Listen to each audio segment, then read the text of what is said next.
இட்லி சாம்பார் சட்னி சட்னி. தோசை இட்லி சாம்பார் சட்னி சட்னி. रोटी वड़ा पाव परोटा चपाती चपाती. रोटी वड़ा पाव परोटा चपाती चपाती.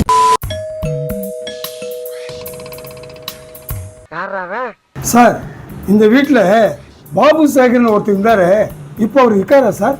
பாபு சேகர் யாரும் இல்லையே, நாய் சேகர்னு ஒருத்தர் தான். என்னது நாய் சேகரா? ஆமாங்க, அவன் கெட்டப்ப பார்த்து அக்கம் பக்கத்தில் இருக்க எல்லாரும் அவனை அப்படிதான் கூடுவாங்களாம். ஆமா, நீங்க யாரு? அவன் எதுக்கு தெரியுங்க?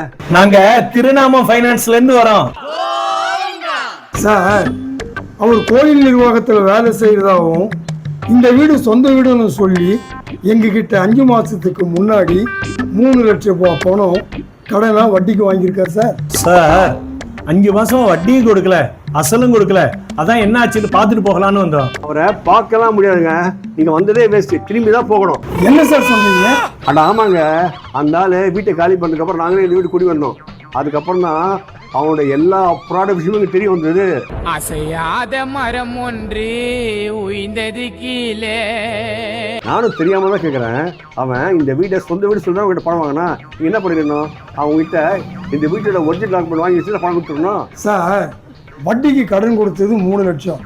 அதுக்காக இந்த வீட்டோட 10 கோடி ரூபாய் சொத்து டாக்குமெண்ட் சார் வாங்க முடியும்? அப்போ நாம தான் கோயில் பேர்ல இருக்க பேங்க் அக்கௌண்ட் அவன் பேர்ல மாறுற வரைக்கும் நல்ல மாதிரி நடிப்பான்.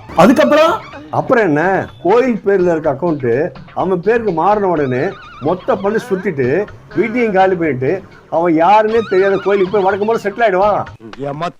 அப்போ எங்க போறோம்? உங்க ஃபைனான்ஸ் கம்பெனி பேர் என்னன்னு சொல்லுங்க. திருநாமம் ஃபைனான்ஸ் கம்பெனி.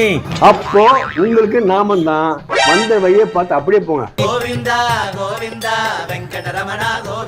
பாத்தீங்கன்னா கைஸ், முன்ன பின்ன தெரியாத ஒருத்தன் அவன் சொன்னதிலேயே நம்பி அவனுக்கு பணத்தை கொடுத்து ஏமாத்துட்டாங்க. ஸோ நீங்களும் முன்ன பின்ன தெரியாத ஒருத்தனுக்கு வட்டி காசுப்பட்டு பணத்தை கொடுத்து ஏமாறாதீங்க. அப்படியே நீங்க பணத்தை வட்டிக்கு கொடுன்னு நினைச்சீங்கன்னா அதுக்கு உண்டான டாக்குமெண்ட் வாங்கி வச்சு கொடுங்க. ஏன்னா அப்பதான் நமக்கு ஒரு ஹோல்டிங் இருக்கும். ஓகே கைஸ், உங்களுக்கு இந்த வீடியோ பிடிச்சிருந்தா நம்ம டைம் பாஸ் யூடியூப் சேனலை லைக் பண்ணுங்க, கமெண்ட் பண்ணுங்க, அப்படியே சப்ஸ்கிரைப் பண்ணுங்க. மறக்காம பெல் ஐக்கானை பிரஸ் பண்ண மறந்துடாதீங்க.